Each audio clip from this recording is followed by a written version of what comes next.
Hello students, today our topic is classification of protozoa. Phylum Protozoa is classified into 4 classes on the basis of locomotory organs.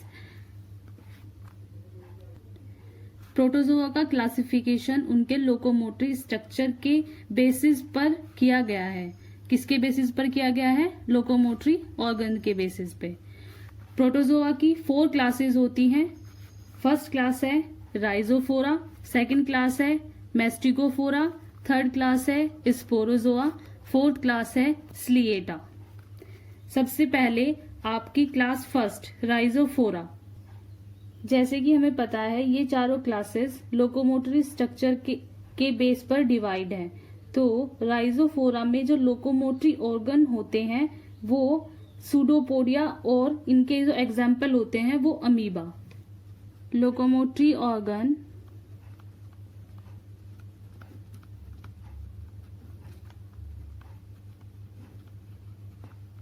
Pseudopodia.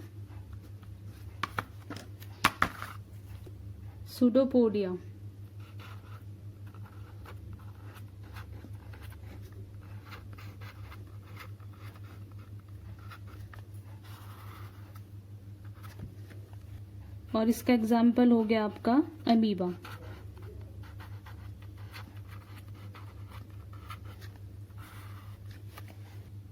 Next class है आपकी second class मेस्टिकोफोरा। इसमें locomotory organs होते हैं फैजेला। और इस class में जो animal होते हैं उनकी बॉडी आउटर लेयर से कवर्ड होती है। लोकोमोटरी ऑर्गन क्या होते हैं?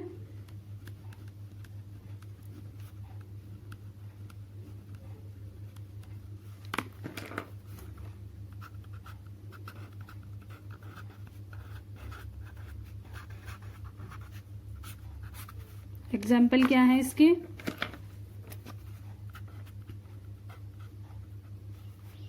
यूग्लिना और ट्रिपैनोसोमा।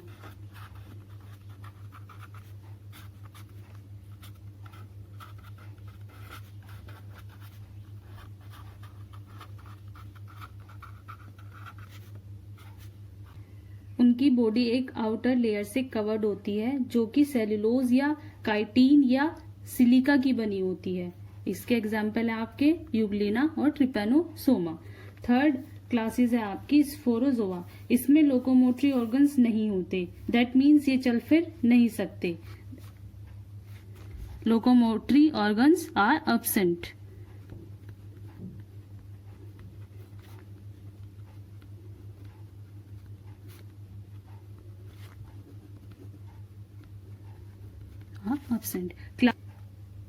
मतलब ये चल फिर नहीं सकते, तो ये एक जगह पर चिपके होते हैं और वहीं अपनी लाइफ साइकिल को कंप्लीट करते हैं।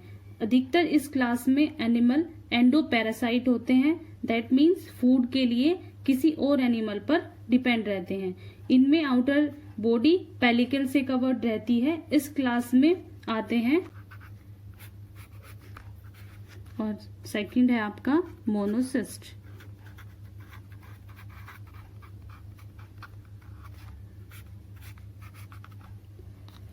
प्लाज्मोडियम जो कि मलेरिया के लिए रिस्पॉन्सिबल होता है।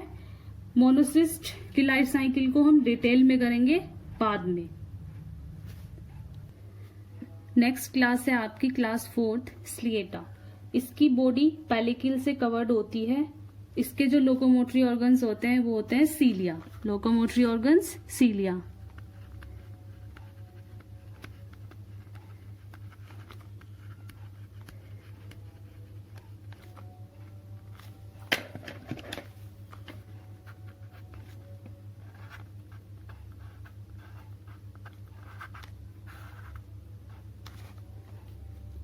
और इसका एग्जाम्पल है पैरामेशियम।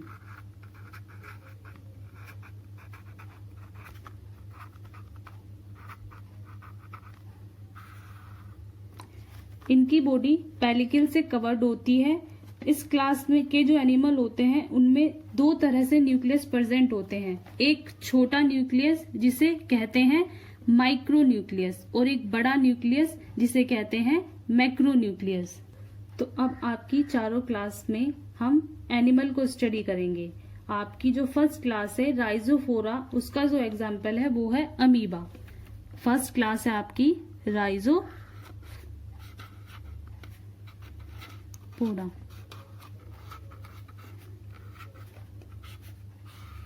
और इसका एग्जाम्पल अमीबा।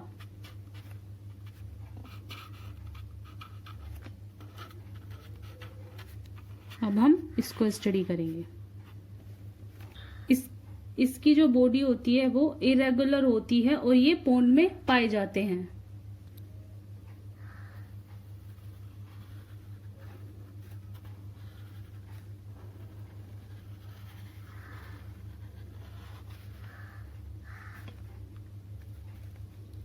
ये है आपका अमीबा, ये है न्यूक्लियस,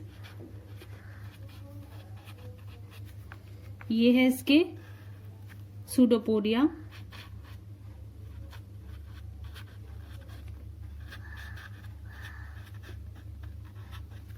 और ये है इसकी आउटर मेम्ब्रेन।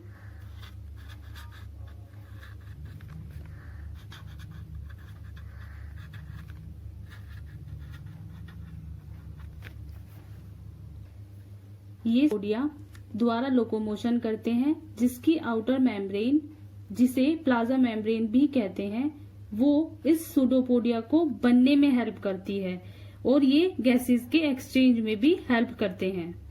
जिस डायरेक्शन में अमीबा को मूव करना होता है उसी डायरेक्शन में plasma membrane finger like structure pseudopodia को बनाने लगती है और बॉडी मूव करती है। सपोज ये आपके सूडोपोडिया है। अगर अमीबा को ऐसे मूव करना है तो सूडोपोडिया ऐसे मूव करेंगे, और अगर यूग्लिन अमीबा को इधर मूव करना है तो सूडोपोडिया ऐसे मूव करेंगे। और यही सूडोपोडिया इनको फूड को लेने में भी हेल्प करते हैं। वो कैसे? सपोज ये आपका सूडोपोडिया है और ये आपका फूड पार्टिकल है। ये इस फूड को लेने के लिए अपनी सूडोपोडिया को चेंज करेगा और इसके पास जाएगा, और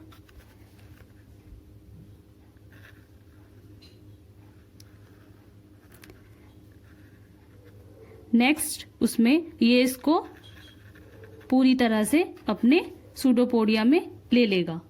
इस तरह ये अपना भोजन सूडोपोडिया के द्वारा ही ग्रहण करते हैं और इसमें न्यूट्रिशन होलोजोइक होता है।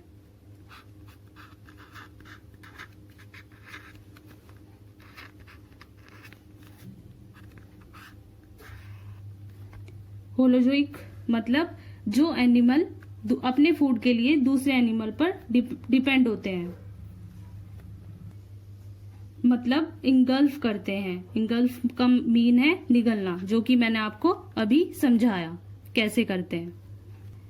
नेक्स्ट अब हम रिप्रोडक्शन पढ़ेंगे अमीबा में। अमीबा में रिप्रोडक्शन एसेक्सुअली होता है। रिप्रोडक्शन मेनली एसेक्सुअली होता है। एसेक्सुअली में भी 2 टाइप्स होता है, बाइनरी फिजन और मल्टीपल फिजन। मेनली जो होता है बाइनरी फिजन होता है, मल्टीपल फिजन रेयर होता है। बाइनरी फिजन क्या होता है? A fully grown parent cell split into 2 half producing 2 new daughter cell. That means एक पेरेंट सेल 2 भाग में डिवाइड होगी और दोनों ही भाग 2 नए डॉटर सेल को प्रोड्यूस करेंगे। सपोज ये आपका अमीबा है,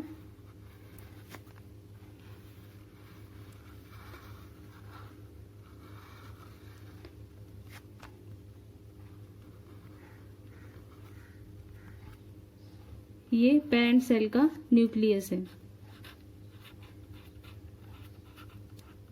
और अब नेक्स्ट इसमें न्यूक्लियस डिवाइड करेगा।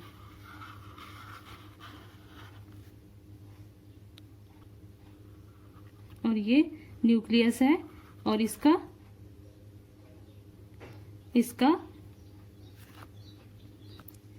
डिवीजन हो रहा है, जिसे कहते हैं elongation of nucleus.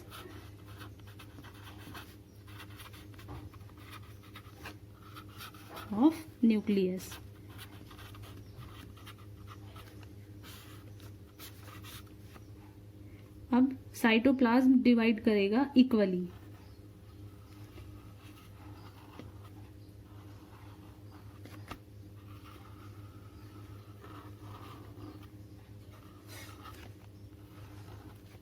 Division of cytoplasm.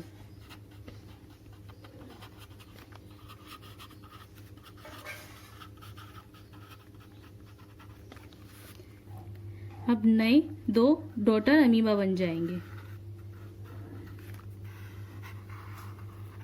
ये आपके 2 डॉटर सेल।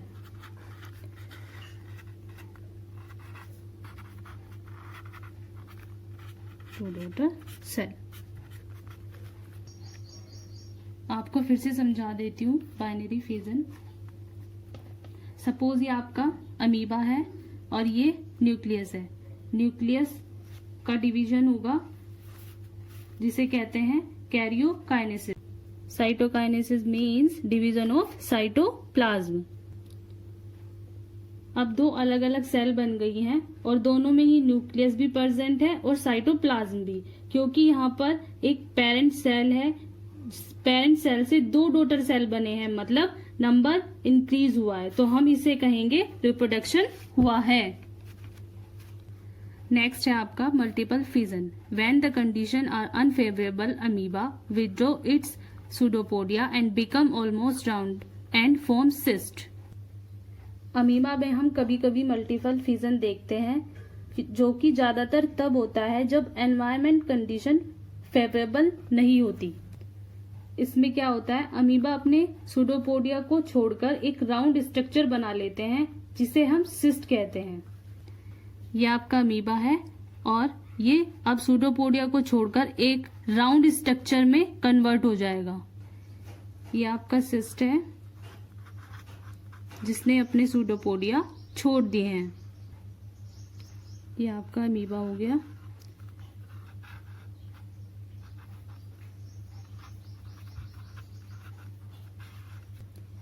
इस सिस्ट के अंदर डिवीजन चलती रहती है और बहुत सारी डॉटर सेल बनती है। ये सिस्ट हो गया आपका और ये इसमें डॉटर सेल बन रही है।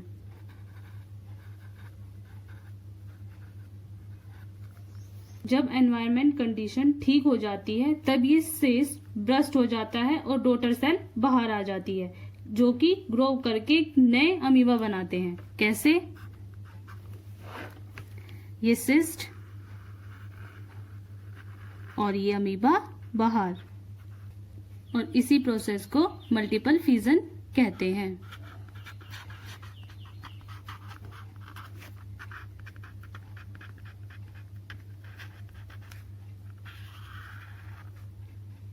अब आपका यहाँ पे फर्स्ट क्लास का एनिमल कंप्लीट होता है।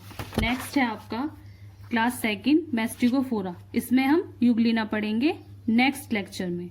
Thank you.